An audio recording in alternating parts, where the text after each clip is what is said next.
today we are talking about one of the known evils. And if you can't see me because you're just listening, please know that I'm doing very dense air quotes around evils in the birthing process. Stacey, what are we talking about today? Epidurals. Done. Yeah. So talking about how we're here to support clients in their birth wishes and not being a part of the fear-mongering, and just really reflect on how epidurals are tools for clients. This is such a big topic for newer doulas. I know for me, when discerning whether this was a path that I wanted to follow, and I was pregnant at the same time, and I was falling in love with birth and support and what that looked like, and the fact that this could, in fact, be a career for me. And I was scared because I had only had medicated births. And I thought, what makes me think I can be a doula to support people in unmedicated births? I've never had it myself. And I had this vision because that was what prompted me to look into hiring a doula the first time, is because I wanted an unmedicated birth. So for me, those two were linked in my mind as doula equals unmedicated birth. And it took me a few clients to realize that there's so much more to support. Not everybody has the same birth plan, first of all. Yeah. All sorts of different birth plans. And unmedicated is just one of the many ways that we can go. And also plans change and our support does not. So I had a client, we both worked with her actually, and in one of her labors, she went unmedicated with you, did awesome. And then I worked with her in her second labor. It looked a lot different than the first labor. She opted to get an epidural. It was a great choice for that labor. And she looked at me after she was comfortable with tears in her eyes and said, "Are you going home now?" And my heart just broke. I hate that expectation that we are only necessary for unmedicated births. Yeah. Epidurals can be a tool. There's a time, there's a place, it's the client's choice. There's so much more that goes into it. And sometimes we witness in birth that even moms who don't want the epidural at all, when the decision is made to get an epidural, their body was able to then finish what was being resisted. And we talk about trauma. We talk about so much that the body holds onto that we cannot see. And so sometimes we don't know what's going on and there's no progress being made, right? And so knowing too that it's a tool and not something to be like, hey, you know what, because this is what I hear a lot, right? If I get the epidural, that means I'm getting a C-section. The cascade of intervention. Yeah. Eventually I'm going to be here and I don't want that. And my question is always back to, well, what do you want? Because ultimately I'm here to support that. And you just get a range of them. The clients that go in not wanting the doula or the epidural. And then the clients that also say, I don't know what I want. I want to take it one contraction at a time. Or those who are like, I would actually like to make sure I get an epidural.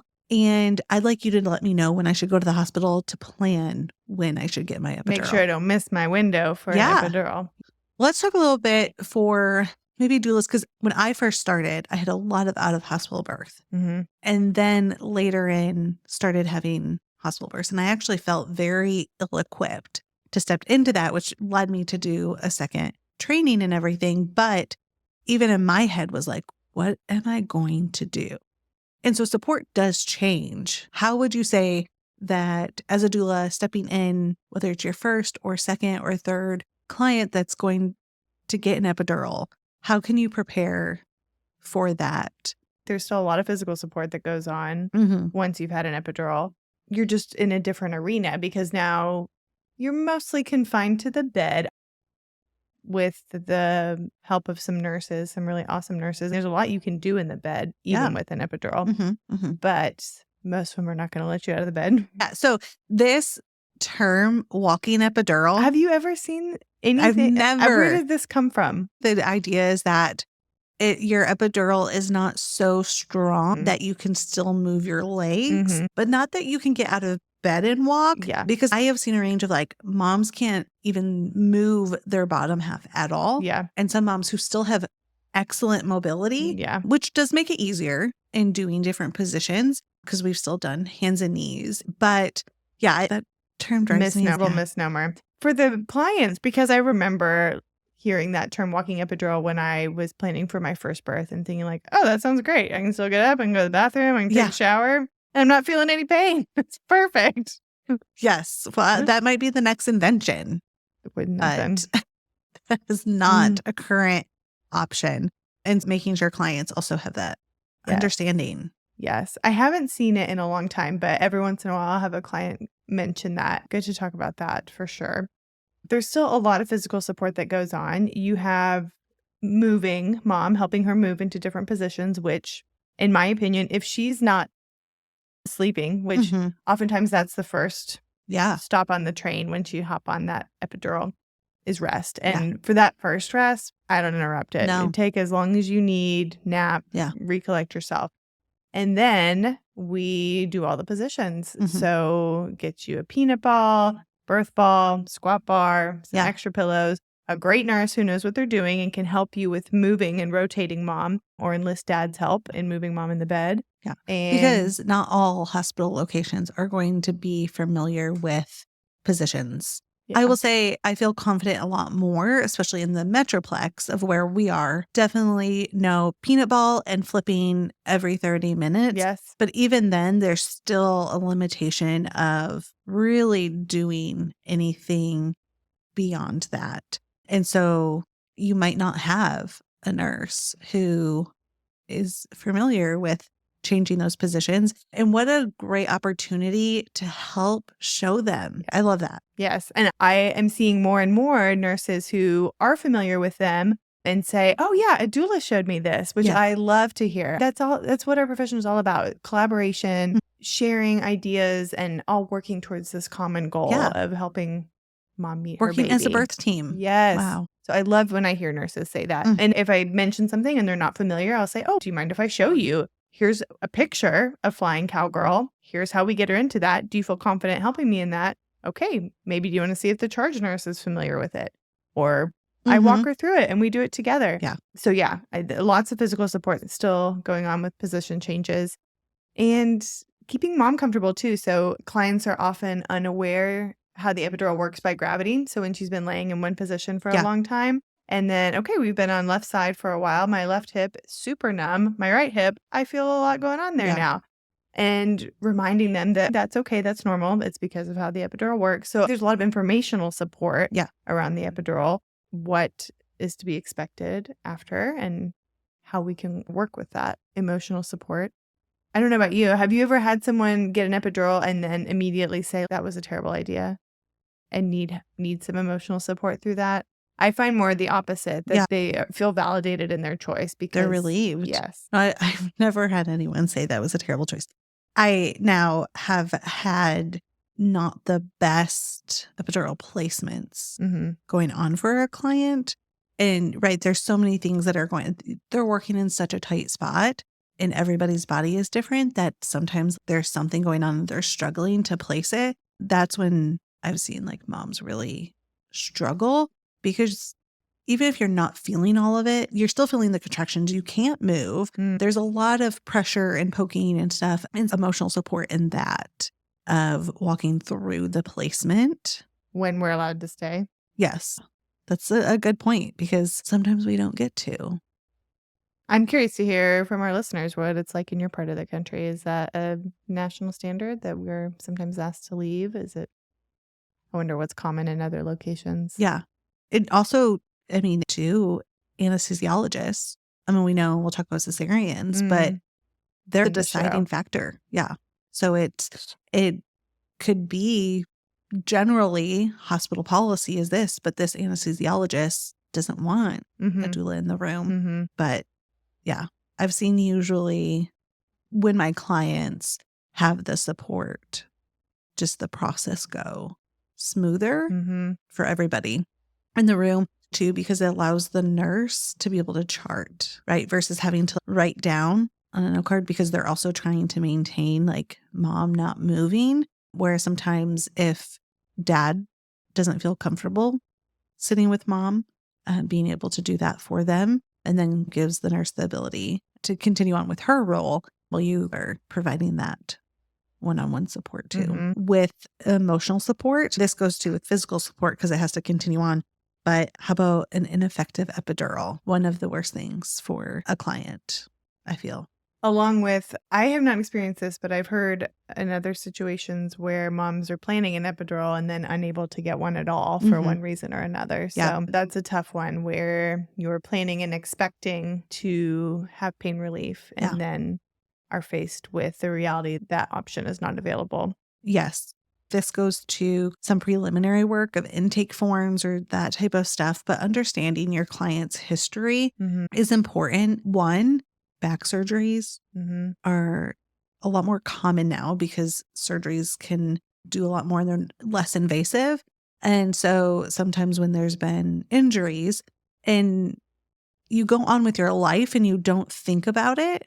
And so I've had a client where she had many back surgeries, was planning an epidural, and had gone through and prepared for this because she knew she'd need the x-rays from it. And even though she was prepared for it, there was still a long delay for them to be able to review all of the medical history to be able to make the decision if she was a candidate for the epidural or not. And that was very hard to witness because there's not much you can do, right? Like when a person wants the epidural and that is all they're wanting, that mental state that they're in is so hard.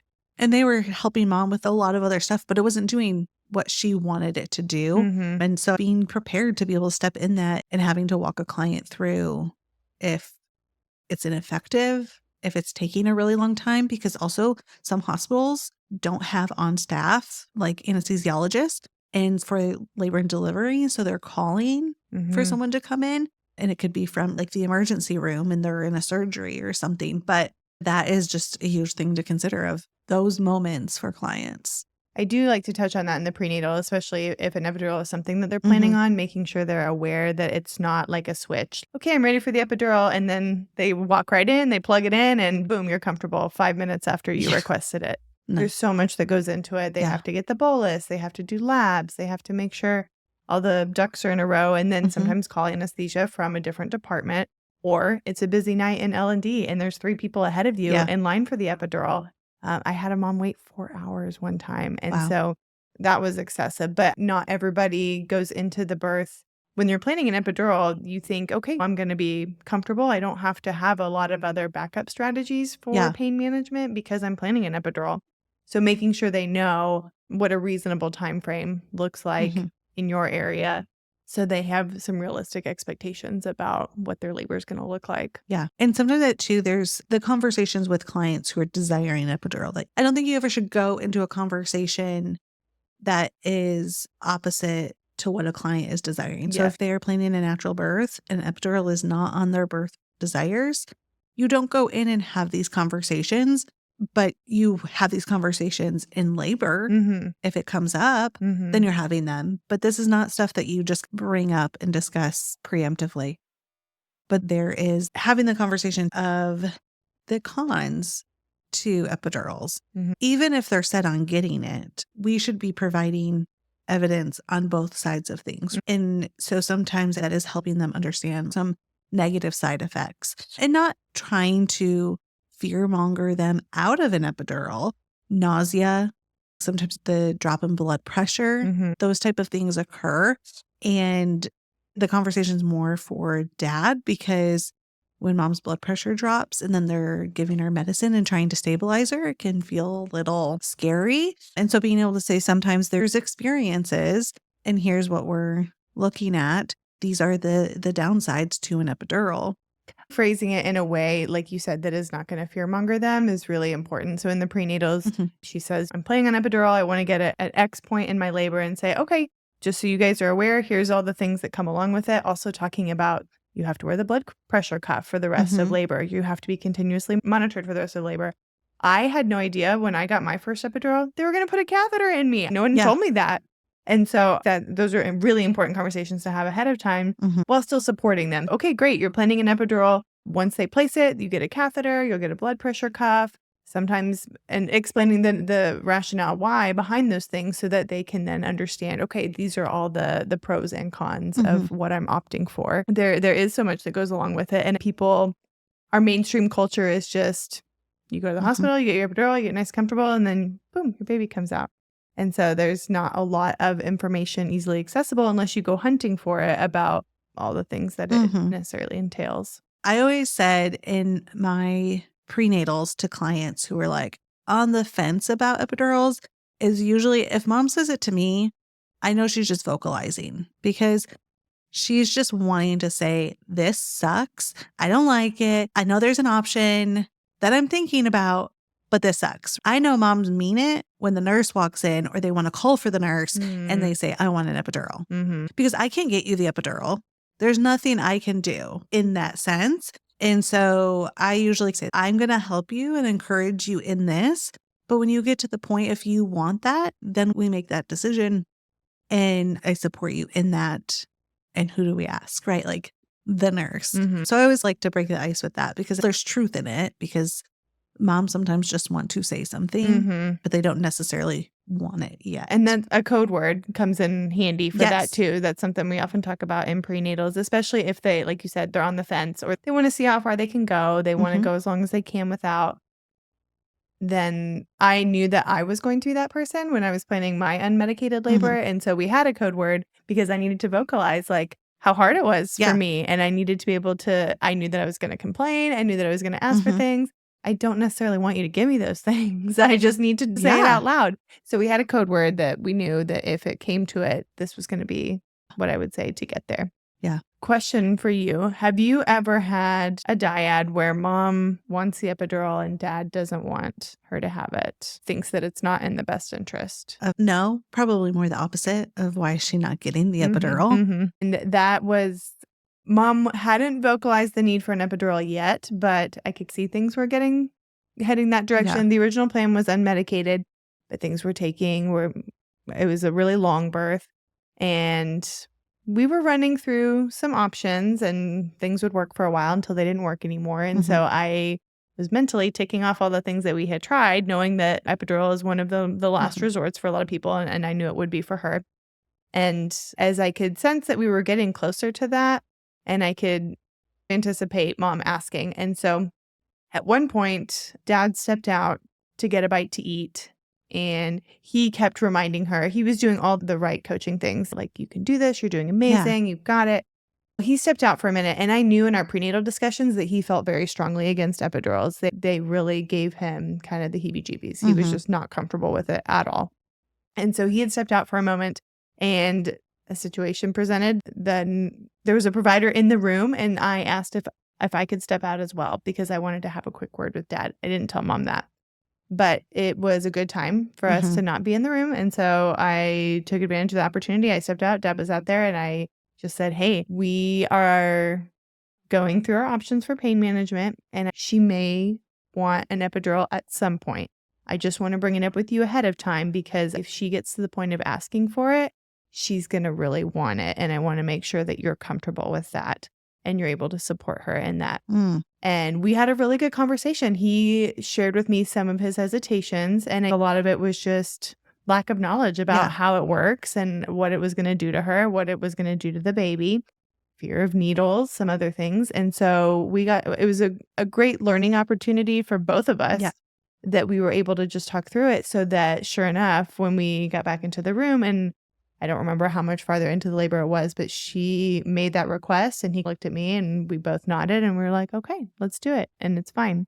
And that was a huge relief for her, I could see. And maybe part of the reason she had held out as long as she did because she didn't want to disappoint him. I think that's a great thing for us to remember too, is that this is dad's birth story too. Mom's doing the physical work of bringing their child into the world, but dads have preferences. And as we are there to support them too, we want to make sure to honor that and make sure their decision-making process includes them as well. Yeah, that's a great point. After being in birth for a pretty long time, you have an idea, right? Especially in a hospital setting of what things look like. There's the best benefit of that is that we're able to help clients navigate that because sometimes that conversation comes up from a provider because things aren't progressing to how we like to see. So how about an epidural? And I've seen that, right? A provider will stay in the room for a few contractions and then they'll be like, oh man, those look really intense. You sure you don't want an epidural? And I don't think every provider is trying to do it with ill will. Nobody likes to see anybody in pain. And when you naturally have resources, you want to give them out to take that away. But, and that's a lot of times why dads I have seen, like, she should have an epidural. And by having that conversation. And sometimes I try to make sure, especially clients who are, their birth plan is natural birth, is have conversations with your provider before stepping into that space. So that way you can make sure that they're not suggesting an epidural for you. Talk with the nurses about it too, because what can happen too is when you're offered it, even though you don't want it, I'm not going to have to feel those contractions anymore. Especially when people keep offering it. Yeah, there's importance too on the other side of supporting the client who doesn't want the epidural in helping them navigate a birthing area that has epidurals as an option. How can I continue to set up my birth desires in a form that allows me to work towards that goal? Have you ever made the suggestion to a client that an epidural would help? I can never emphasize enough the time that we spend with our clients, those prenatals. It feels like very little time, but so much can be learned of understanding your clients and knowing who may be an appropriate person